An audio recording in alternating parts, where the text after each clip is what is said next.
Welcome back. The rising cost of transportation has been unavoidable as a topic for all of us in recent months, and I'm not just talking about the 40% jump in gas prices. The cost of car maintenance and repairs has also jumped by 6% in the past year. It's made challenging things for a local nonprofit that is focused on helping people stay on the road.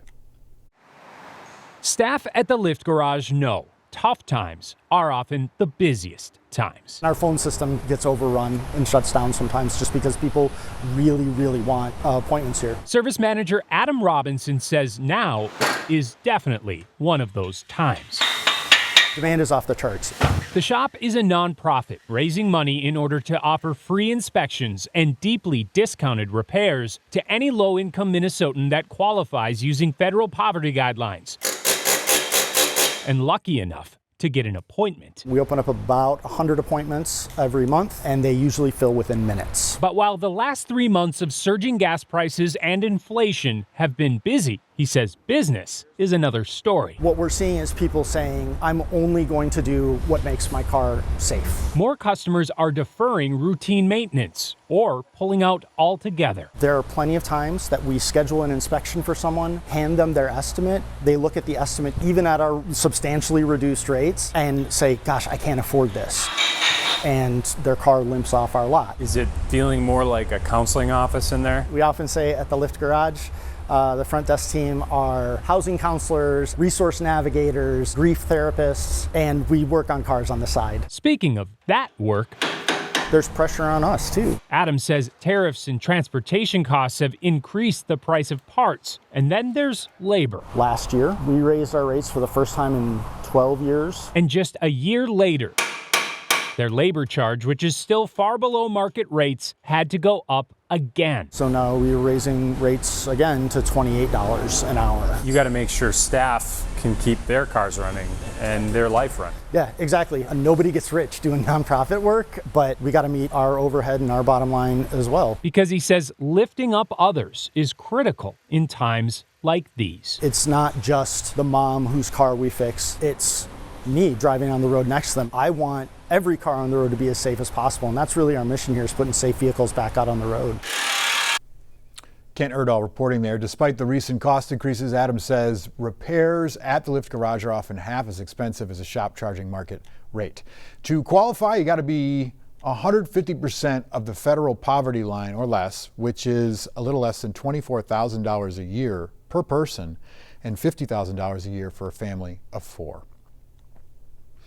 It is the final round for patio patrons at 56 Brewing in Northeast Minneapolis. They said goodbye Wednesday night to the business's extended patio deck, which was built on Xcel Energy's property without permission, apparently. Xcel said the patio had to go due to safety and operational concerns, but many longtime customers say the patio's loss means one less space for community connection. Here's Heidi Wigdahl. For patrons of 56 Brewing in Northeast Minneapolis, so many memories have been made out here. But for the patio, this is last call and lights out. The weather matches the mood. 8 years ago we built it, and now it's time to take it down. So it's a sad day, but it has to happen. Cut all the boards out. Micah Godfrey, minority owner of 56 Brewing, says the patio was built after a community garden next to them grew. But the patio doesn't fall within their property line. You gotta do the right thing when the man tells you to take it down, you take it down. Xcel Energy owns this land just across the way from the company's Riverside plant.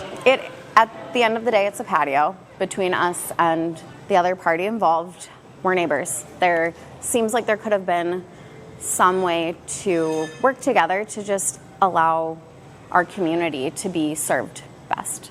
That's what's disappointing. The brewery's community engagement director, Danielle Pallas, says Xcel reached out last fall. The brewery said they suggested renting it. They essentially said it wasn't worth their time to discuss any further, just take it down. We're seeing so many places close down. It feels like a constant reminder of tearing down small businesses in a sense. We know the mistake that was made. We've owned up to it. It doesn't change the fact that our neighbors are going to miss this space. But with less space, they need more support. If you love a small business, whether that's a brewery, a restaurant, whatever, go support them. There's no better time than now to make sure that they stay around. Heidi Wigdahl, KARE 11 News. Tonight, the U.S. men's national team is going to go up against Paraguay in their first match of the 2026 FIFA World Cup. For the 26 players on the roster, it's obviously more than just another tournament. It is a chance to represent their country on home soil. Jason Bristol shows us what that means to them. I don't know that you can put it into words, to be honest with you. For these American players, I think it will be really special, you know. the dream was always making a World Cup. Oh, it'll be huge. Few ever imagined they'd get the chance to do it on American soil. The thought was, man, it would be cool to play in a World Cup. That was the thought. The chance to play in your home country, have a World Cup in your home country, it's a dream come true. Everything's aligning, you know. Being at the forefront of it to represent my country is crazy to even think of. Sitting here, you're thinking to yourself, what has actually happened over the course of the last 30 some odd years? Many of these players have spent years building their careers far from family and friends. The journey's been long. Now they're bringing the world's game home.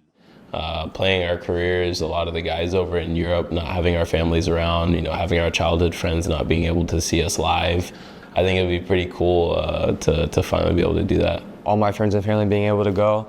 And yeah, so far obviously it's a great environment, great atmosphere, and it's going to be awesome.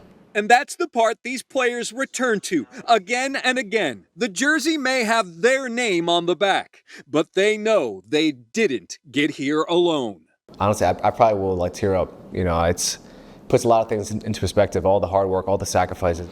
Even whenever I think back to the first time I put on the national team jersey on the first team level, in my debut against Portugal, I almost teared up in a way because, listening to the national anthem and just, it was like a whole flashback of all the memories of people doubting me and people saying I wouldn't make it. It will be a proud moment, not just for me, but for my wife, for my kids, for my family, and anybody and everybody who's helped me get to that point, because we don't do this alone.